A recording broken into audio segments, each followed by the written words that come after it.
Yo, ladies and gentlemen, boys and girls, welcome back to another episode. Don't judge me, please. White clawing it up. If you can crack one, join with me. If you can't, I'll take one for you. Got a lot of updating to do, guys. Hopefully you're ready. Hopefully you're having an amazing day. And let's get started. I drank all the other beer I had, you know, Lauren's got the White Claws, drinking her White Claws. Sorry, babe. First things first, the best way to help out the channel in a free way, of course, is to like this video if you think it provides you some value, and subscribe, hit that notification button, that way you know when I update. All right, so Bitcoin came down to $44,400 is what it's sitting at right now. The low was 43.1. So a pretty good dip, right? And this is basically what I was saying was going to happen last time, was that I was looking for it to get into the range of $43,000 to $40,000. That was going to be my buy zone where I was going to buy more Bitcoin. And the next thing to kind of see and notice is it's coming down. It's getting a lot closer to this yellow Bollinger Band that's down here.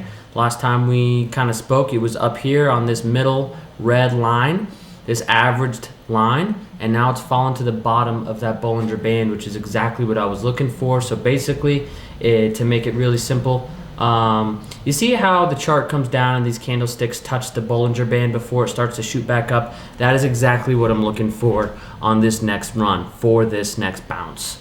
And we're basically there. We got a little bit more to drop and fall from, and then we'll probably stabilize at these prices before hitting back up. But this will be a massive bounce. This will be an awesome, crazy bounce. So let's take the eye drops off here, put a couple of my trend lines back up. This purple rectangular, that's exactly the area I was looking for to accumulate more Bitcoin, to buy more Bitcoin. I did in fact buy more at this $43,000 mark, just to be safe in case it didn't touch my zone. But I do think once again it will touch this zone somewhere within this area. And I can even shorten that up, maybe move it just a little bit, but it is looking pretty solid right now.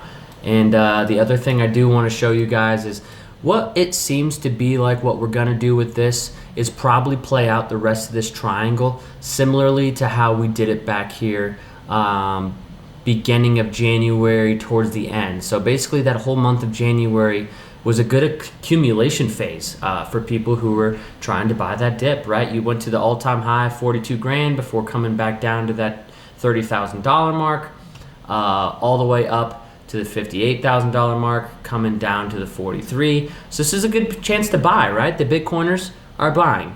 Some people are selling. I'm not a financial advisor. I'm just some random dude on the internet. If you want to take your profits, that's awesome. That's great. People taking profits is a good thing. However, I don't sell my Bitcoin profits for USD fiat, which is going to continue to go down. But if you have more cash on the side, accumulation's not a bad idea. It's something I'm doing, something a lot of other people are doing, especially the accounts, the wallets that own more than one Bitcoin in them, like we were discussing last time.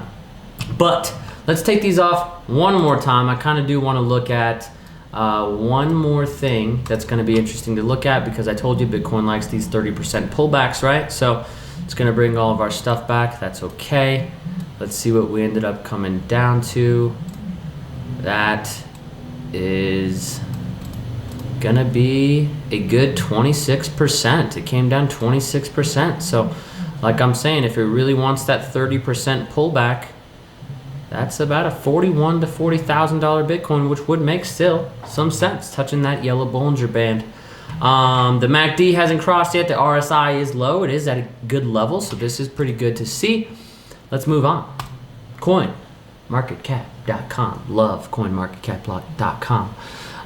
One thing I do want to point out, Cardano, and let's refresh this because this was like 10 minutes ago, it's $1.28. Now they're $1.27, but that is insane, right? This is a coin that was about 15 cents about a month-ish, 2-ish months ago. So they're going on a massive pump, but just like the rest of these, right? Ethereum's down a little bit, Cardano's been pumping, Polkadot's been pumping. A couple coins to really start looking into that are coming up on these top 10s. But the market is still doing really well with a total market cap of $1.3 trillion, right? And Bitcoin's market cap right now is $800 27 billion. So real close to that $1 trillion mark. And I did want to make this, oh, by the way, just point out a couple other things. Look at this Bitcoin dominance here at 62%. So we lost about 2% on the Bitcoin dominance. No big worry there at all. That just means that altcoins have gained a 2% market cap, which is not a bad thing, right? This we were talking about last time, this altcoin rally that could happen here real soon. But here's a cool, interesting fact I was just kind of looking into, and you could find better sources for this, I assume, because this was updated September 23rd of 2020. So it's been a while. But based on these rough figures, there's about 20% of gold still to be mined. All right, 20% of gold still yet to be mined. And then let's look at the dollar. The slumping dollar can expect to drop some more, a lot more actually, according to the Citigroup, some 20% next year on top of the 4.9% it has fallen this year. This was end of last year, December 2020, okay? So a couple months old on this one, but the basic point I want to show you is that the US dollar is decreasing in value. It continues to decrease in value, especially with these stimulus checks, right? They print more money, they print more money, they print more money. If you have $50,000, let's just say in USD, and USD is infinite. They print as much as they want to, whenever they want to or need to. Divide your 50,000 by infinity and tell me how much value that gives you. None. There's not. Right? And it's not backed by gold. But the interesting thing is there's still 20% of gold to be mined, right? And that's not if you're including maybe let's go mine in the ocean. That's not including maybe Elon Musk goes into space and starts mining asteroids, right? Many different possibilities between mining gold. Basically, the point I'm trying to make is gold's at a $7 trillion market cap. There's more gold to be found. Cash is infinite. That's going to continue to decrease. But Bitcoin, cryptocurrency, as far as Bitcoin goes, there's only going to be 21 million. You can't make any more. You can't mine anymore.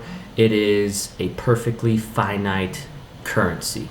100%. It's great store value. If you haven't figured it out from my channel at all, that's what I love it to be, is a store of value. That's what I use it for. And I'm just very excited for the next 5, 10, 15 years, right? I'm not thinking about next week. I'm not thinking about next month. I'm long term. And this is really healthy. Looking at how the prices have been stabilizing, how it's kind of just been chilling, decreasing in value, dumping a little bit off, and getting into these buy zones that I really like to see. I just think that it's going to be awesome. So hopefully everybody's accumulating. Definitely some other things to look at though, right? If you're looking at the Ethereum chart, it did touch their bottom of the Bollinger Band. So that's a good sign. If anybody's looking for Ethereum, that might be a good buy there. Litecoin also just touched their Bollinger Band, so they might float on top of that for a little bit. The Dow Jones recently, right? And mostly I'm going to be doing specifically, if I haven't told you yet, crypto videos. But I do like to go through this and kind of look at some of this stuff every single day. I have a lot of stuff I like to look at just to kind of keep me in the loop, the full picture, the final score, I guess you could say, the game. Here is the US dollar currency index, actually up a little bit for the past day, last Friday. But if I showed you this is on a daily chart right now. If we bounced out to weekly or monthly, I'm going to click the monthly. You could see what kind of the US dollar has been doing over the past years. I mean, over its existence, right? Back when it started out over here, when they finally put it up publicly, 1986-ish, it was up, right? Had this massive dump, kind of went up, had this massive dump, kind of went up. And this is basically about the time where it's a dump. So, you know, who knows? Does it continue to dump? Does it fall past the support level right here? It's a pretty good support line. It is touching the bottom of the Bollinger Bands there. The RSI is pretty low. But the US dollar currency, right, it's not in a good spot. And I just like to look at some other things, like this is gold over there. This is the same monthly candlestick chart here. So it kind of did have just a nice little bull run. We were at $1,000 December. Oh, that was, wow, sorry, that was 2015. But I was thinking about the bull run that we had not too long ago, this past year. So let's see. It really started 2018, and it didn't stop until August of 2020, but that was a nice bull run for gold for the moment. So it's just interesting to see things like gold and the dollar kind of go down right now. Maybe it just touches these previous all-time highs that it's got before it comes back up. Maybe it touches this red line here, but it's just interesting to see, right? So Cardano, this is the one I was telling you about earlier, ADA.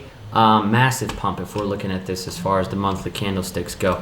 But they're pretty high right now, right? So they had this little flash crash all the way down to freaking 16 cents.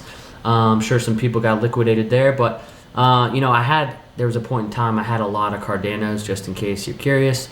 Not trying to pump up the coin for you guys. I do advise you to do your own research on it, figure out some stuff. Kind of just like I showed you in the last video, you can get to their research through their website, YouTube them, do stuff like that. But I think it has a lot of potential. So just some small things that I look at here that I wanted to show you guys. But I think we are in a really great spot. I really want to see this triangle get played out a little bit more. And I just can't wait for this next bounce to happen. And when it happens, it's going to happen very, very fast. So if you do have some money, like I said, hopefully you're putting some in. Last thing I got for you, hit that Twitter profile. Hit me a follow if you're looking to get more constant information, I guess you can say, for cryptocurrency or Bitcoin or trading in general. Twitter's probably a really nice spot to be just because I'm on there every single day. I only make a couple of videos a week. Hopefully you guys are liking these videos. Please hit that like, subscribe, and bell notification. If you guys have any specific questions, please put them in the comments. Text me, call me, whatever it is. I'd like to make a full video next time on people's specific comments. I also want to make a video here soon about the Ledger wallet. Just some things to do as far as cryptocurrency goes. This will specifically be a cryptocurrency channel from here on out. I will do nothing more than make Bitcoin and crypto videos. So hopefully I can teach you and educate you guys on just kind of getting started, and then more than just getting started, but keeping up with it, making sure that you follow through with it, giving you a long-term game plan, and making sure that you're successful the way that you want to do it. And I'm just going to give you the best tips and advice that I've learned throughout the couple of years. So I love this space. I love that you guys are intrigued by it. So definitely hit that follow, like, and subscribe button. We'll see you next time. Thanks for joining. Peace out. Have an awesome day, and be kind to people. See ya.